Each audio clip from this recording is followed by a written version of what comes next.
안녕하십니까. 100세 인생 상담소입니다. 오늘도 어르신들과 상담 나눴던 사례들을 통해서 노후의 생활과 고민에 대해서 이야기 나눠보고자 합니다. 제가 요즘 통계 자료를 살펴보다가요. 노인분들 뿐만 아니라 우리나라 국민들의 사망 원인에 대해서 순위가 나와 있는 자료를 보게 됐어요. 근데 1위부터 보시면 1위는 우리가 많이 예측할 수 있듯이 암이 1위였고요. 2위가 심장질환이었어요. 그리고 3위는 폐렴이고요. 4위가 뇌혈관 질환이고 5위가 자살로 나타났다고 합니다. 심장질환 같은 경우가 2위를 차지하고 있는데요. 우리나라 중년 이후의 남성들이 갑작스럽게 사망을 했다라고 하면 이 심장질환과 관련된 부분이 거의 대부분이라고 그렇게 얘기를 해요. 근데 아무리 심각한 병이라고 해도 요즘은 의료기술이 상당히 많이 발달을 해서 조기에 발견해서 조기에 치료만 한다고 하면 많은 부분들이 또 나아지고 있다고 하니까 우리가 실천할 수 있는 부분들은 운동 부분이라고 많이 거기 해설에 써 있더라고요. 그래서 운동을 어쩌다 한번 큰맘 먹고 하시는 게 아니라 일상생활처럼 운동을 하셔서 건강관리 하시고 그리고 몸에 좋다는 거 잘 챙겨 드셔서 영양관리도 하시고 그리고 하나 더 필요한 걸 권유를 하는데요. 정기적으로 건강검진 하시고 그렇게 생활하시다 보면 조금 더 건강하고 윤택하게 노후 생활을 살아가실 수 있지 않을까 하는 그런 생각을 가져봤습니다. 오늘 준비한 사례 2편 중에서 첫 번째 사례는 며느님이 상담을 해오셨고요. 시어머님이 자꾸 부적을 갖고 오셔서 좀 괴롭다고 하신 사례이고요.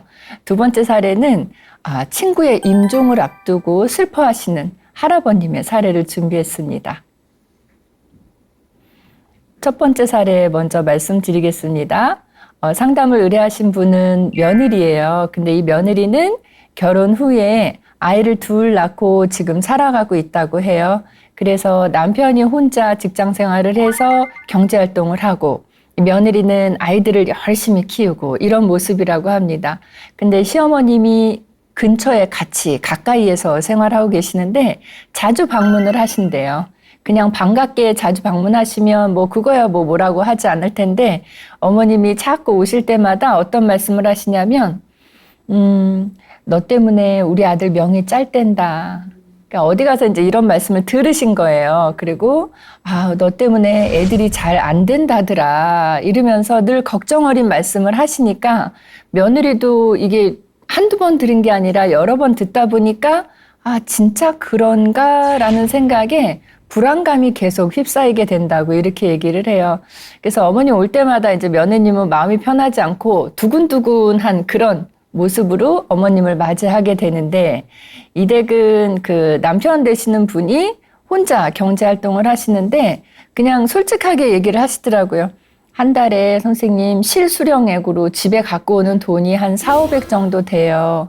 근데 아이들이 저희가 중학생 아이 1명, 고등학생 아이 1명이 있기 때문에 교육비가 엄청 많이 들고요. 교육비하고 또 한참 자라나는 아이들이기 때문에 교육비, 생활비 이거 쓰고 나면 남편이 벌어온 돈이 사실은 조금 부족하대요. 그래서 매달 조금씩 대출을 받으면서 생활하고 계시다고 합니다. 그러면서도 상담하신 며느리 입장에서는 선생님 그래도 아이들이 이제 중고등학생이니까 그렇고 한 4-5년 정도 저희가 이렇게 고생하면 그 후로는 좀 나아지지 않을까 이렇게 생각해요 라고 말씀을 하시는데 근데 이 며느리 입장에서는 스트레스가 만만치 않은 거예요. 가사일도 하지만 아이들도 키우지만 아이들이 또 수험생이기도 하고 어머님은 오셔서 계속 너 때문에 집이 안 된다, 너 때문에 뭐가 문제다 이런 얘기를 계속 하시니까 몸도 힘들고 정신적으로도 스트레스를 받고 이렇게 된다고 합니다. 이 댁은 남편이 벌어온 돈으로 조금 부족하다 그랬잖아요. 그래서 아이들을 위한 거랑 생활비 외에는 이 두 내외는 본인들을 위한 돈은 하나도 쓰지 못하고 살고 있대요.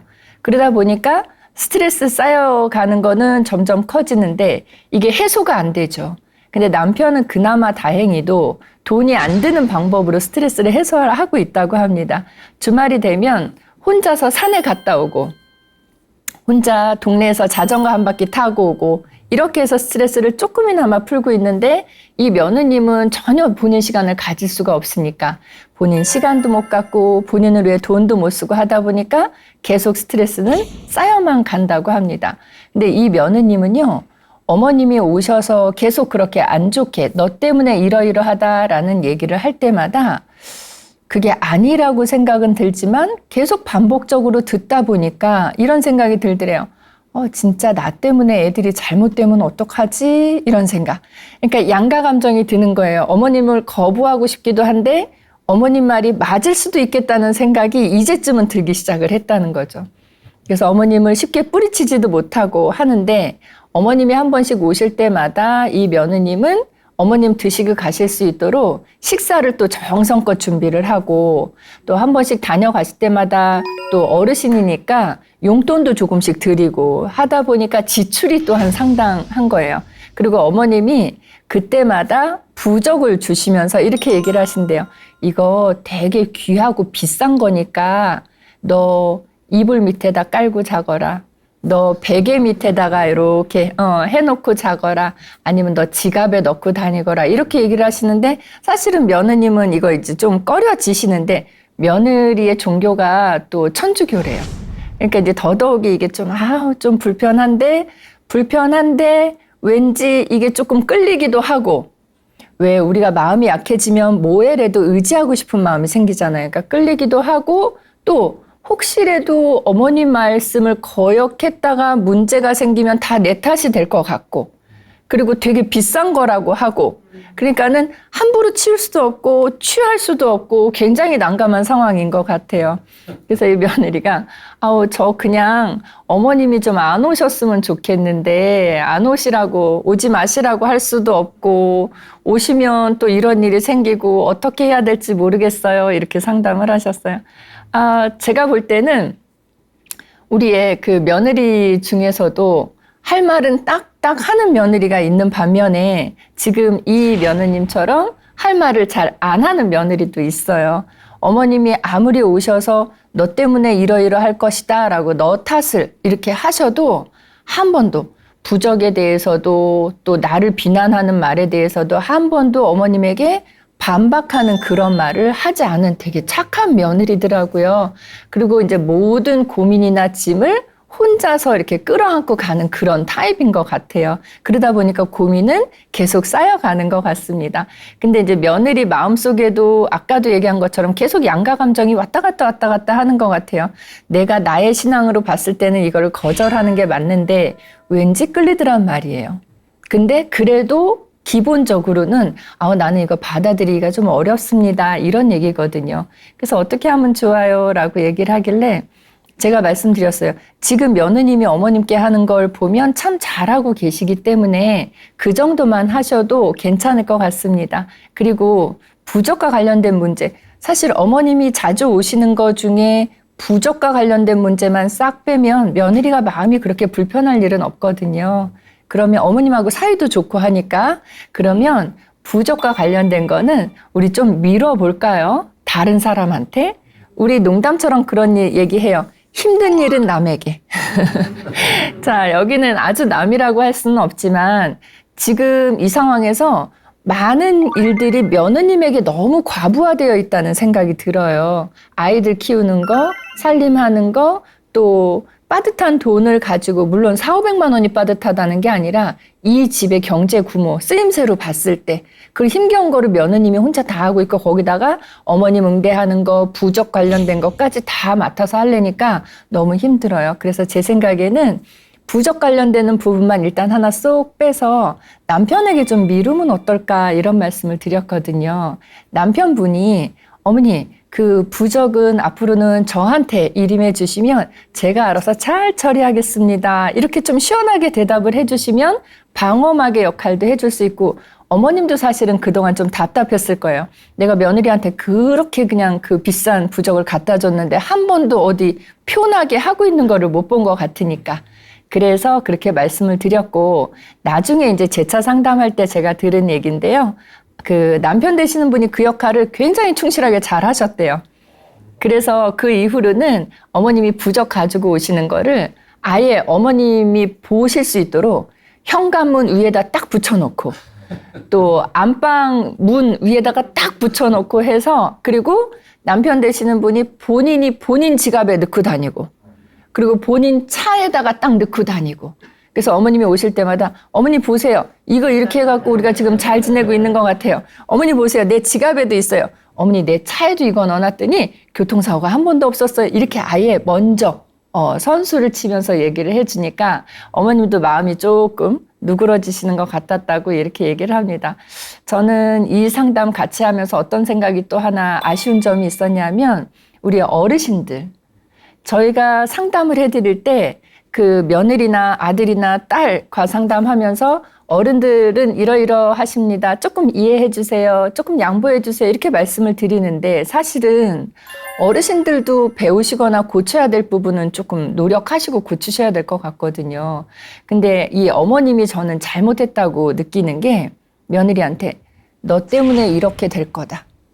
너 때문에 집안이 망한대더라. 이런 비난조로 말씀하시는 거는 자칫 상대방의 마음을 굉장히 다치게 할 수 있거든요. 그래서 저는 며느님이 그렇게 다 표현을 하지는 않았지만 그동안 마음을 많이 다치지 않았을까 하는 그런 생각도 해봤습니다. 가급적이면은요, 좋은 그 의사소통법이요. 부정문의 형태로 얘기하시는 것보다는 긍정문의 형태로 말씀하시는 게 훨씬 더 좋습니다. 이거 하지 마세요 보다는 이거 이렇게 하면 더 좋을 것 같습니다. 그리고 만약에 내 마음에 내 생각에 안 좋은 말을 좀 해야 될 것 같다라고 하면 단정적으로 말씀하시기보다는 좀 가정적이거나 권유하는 투로 말씀을 하시면 훨씬 더 좋을 것 같아요. 너 때문에 집이 안 좋게 된다더라 보다는 이거 이렇게 해보면 어떻겠니? 더 좋을 것 같은데 라고 권유하는 투로 말씀을 하시면 훨씬 더 좋지 않을까 하는 그런 생각도 해봤어요. 이 어머님만 제가 떼어놓고 봤을 때는 일단 어르신이잖아요. 근데 우리 그런 얘기해요. 어느 부모든 자식을 위하는 마음은 다 같지 않을까요? 자식이 잘 되는 마음, 잘 됐으면 좋겠는 마음, 잘 되길 바라는 마음은 어느 부모나 똑같을 것 같아요. 근데 이 할머니도 자식이 잘 됐으면 하는 마음을 가지고 아마 부적을 갖고 오시는 것 같아요. 근데 자식이 잘 됐으면 좋겠다라고 생각하는 분들은 많으실 텐데 그 생각을 전달할 때 자식에게 짐이 되거나 부담이 되는 투로 그거를 전달하시면 그거는 서로가 불편해지는 방법이 아닐까 하는 생각이에요. 어머님 입장에서는 아마 이렇게 생각할 것 같아요. 아유, 내가 너희들 잘 되라고, 너희들 잘 살으라고 이렇게 큰 돈을 들여서 내가 이렇게 너희한테 선물을 해주는 거다, 너희를 도와주는 거다라고 어머님 입장에서는 내가 베푼다라고 생각하고 계실 것 같거든요.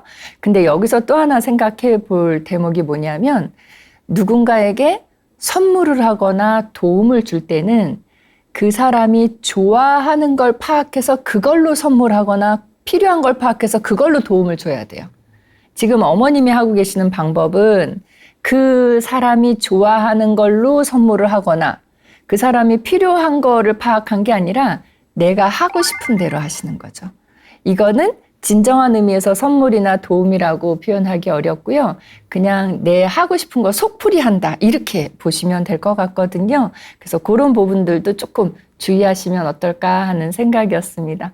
어쨌든 최고의 문제는 이 부적이었는데 부적 문제를 남편에게 똑 떼어서 넘겨주면서 또 남편 되시는 분이 슬기롭게 잘 대처를 해주셔서 이 사례는 조금 평탄하게 마무리가 되었던 사례인 것 같습니다. 자, 부적과 관련된 사례 들으시면서 혹시 궁금한 점 있으시면 질문 주시면 답변 드리겠습니다. 선생님 질문하시죠. 저희도 시부모님이 가끔씩 저희 집에 오시는데 그럴 때마다 항상 그 메뉴 정하는 게 너무 어렵습니다. 이럴 때 어떤 방법이 좋은 방법이 있을지 궁금합니다. 그렇죠. 어른들이 한 번씩 자녀분들 집에 방문한다 그러면 자녀들 입장에서는 그러니까 어른들은 그렇게 얘기하세요. 아예 그냥 편하게 먹던 대로 먹자 이렇게 말씀하시지만 또 자녀 입장에선 그렇지 않거든요. 부모님 오시는데 그래도 좋아하실 만한 거 챙겨드려야지 이렇게 생각하시는데요. 뭐 여러 가지 방법들이 있을 것 같아요. 일단은 부모님이 오실 때는 그 배우자 되시는 분이 무슨 음식 좋아하시는지 파악하시고요. 그 음식 준비하시면 거의 맞습니다. 왜냐하면 만약에 이제 그 사위랑 딸이 있는 집에 그 부모님이 오신다. 그러면 그때는 딸이 좋아하는 그 음식을 만드시면 맞아요. 왜냐하면 딸이 좋아하는 음식이란 얘기는 자랄 때, 어렸을 때부터 자랄 때 부모님이 즐겨 해주시던 음식이에요. 근데 내가 좋아하는 음식을 많이 해주게 되거든요. 그래서 그 입맛하고 입맛이 맞습니다. 그래서 배우자가 좋아하는 음식 위주로 준비하시면 좋을 것 같고요. 아니면 뭐 여러 번 오신다고 하면 언젠가는 미리 어머니 이번에 오실 때 아우 저희도 몸에 원기 좀 충전해야 될 것 같은데 어머님 좋아하시는 거 준비해 놓을게요 하고 미리 타진을 해보시는 것도 좋을 것 같아요. 자, 그 다음에 또 하나 또 도움이 될 만한 건 뭐가 있냐면요. 어르신들이 오신다고 해서 꼭 어르신 입맛에 맞춰서 준비해야 된다. 이거는 아니어도 돼요.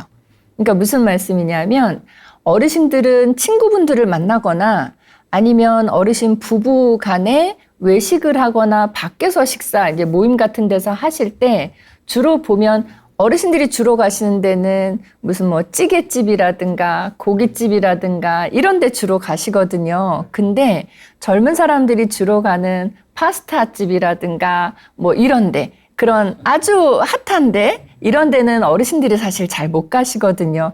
가셔도 좀 뻘쭘하시죠. 그래서 제가 권해드리는 방법은 부모님들 모시고 어디 식사하실 일 있으시면 그 젊은 세대들이 주로 가는 그런 데에 가서 한번 식사를 같이 해보시면 어떨까 하는 걸 많이 권해드리고 있습니다. 그래서 실제로 그렇게 부모님들 모시고 파스타집, 피자집 이런 데 모시고 다녀와 봤대요. 근데 결과는 어떻게 되냐면 어르신들이 집에 와서 다시 밥 찌개 해서 드시더래요. 근데 거기 다녀오신 얘기를 두고두고 하신대요. 친구분들한테 너 거기 어디 갔더니 거기 무슨 대교 위에 피자집 있는데 거기 가봤어? 난 거기 가봤다? 이거예요. 그러니까 제 생각에는 배가 채워지는 것보다는 마음이 채워지는 쪽으로 굉장히 뿌듯함을 느끼시는 것 같아요. 그래서 그 다음번에 어머니 다음에 저기 한번 가볼까 싶은데 어떠세요? 근데 그 저기 한 번이 어디냐면 돈가스 집이거든요. 근데 어른들이 막 튀기고 이런 거 안 좋아하시잖아요. 근데 어른들이 그러시더래요. 거 가자고. 그러니까 어른들이 입맛에 맞는 거를 해드리는 것도 도움이 되고요. 어르신들이 평소에는 경험하기 어려운 젊은 세대들이기 때문에 함께 가기 때문에 가실 수 있는 그런 조금 신선한 곳에 모시고 다녀오는 것도 저는 좋은 방법이 아닐까 하는 생각입니다. 그 여름이 지나고 나면 어르신들이 제일 힘들어하는 시기가 예전에는 겨울 지나고 나서 그때 제일 힘들어 하셨거든요. 근데 최근 한 5년 동안에는 여름 지나고 나서 9월 초입이나 요럴 때 될 때 어르신들이 제일 힘들어 하신대요. 신체적으로. 요즘 우리나라 여름이 워낙 더위가 심하게 덥기 때문에 그 긴 더위의 터널을 지나오시면서 체력적으로 많이 소진이 되는 부분이라고 합니다. 그래서 제가 생각에는 여름 지나갈 무렵 또는 가을이 시작될 무렵에는 부모님들 모시고 가셔서 몸 좀 이렇게 원기를 채울 수 있는 그런 음식들 많이 드시면 좋을 것 같다는 생각입니다. 자, 첫 번째 사례는 이렇게 마무리 지으려고 하는데 요점 정리를 다시 해보면 너무 힘든 일을 혼자 다 슬기롭게 다 처리하려고 노력하시지 말고 좀 분담해서 하시면 좋겠다는 말씀하고요. 또 두 번째는 우리 어르신들도 말 표현이라든가 의사소통 하실 때 가급적이면 좀 예쁘게 또는 예쁘게가 안 되면 긍정적인 어투로, 부정문보다는 긍정문의 형태로 또는 권유하는 말투로 말씀을 하시면 훨씬 대인관계가 좋아지지 않을까 하는 그런 생각을 가져봤습니다. 네, 첫 번째, 알겠습니다. 예, 첫 번째 사례는 이렇게 마무리 짓겠습니다.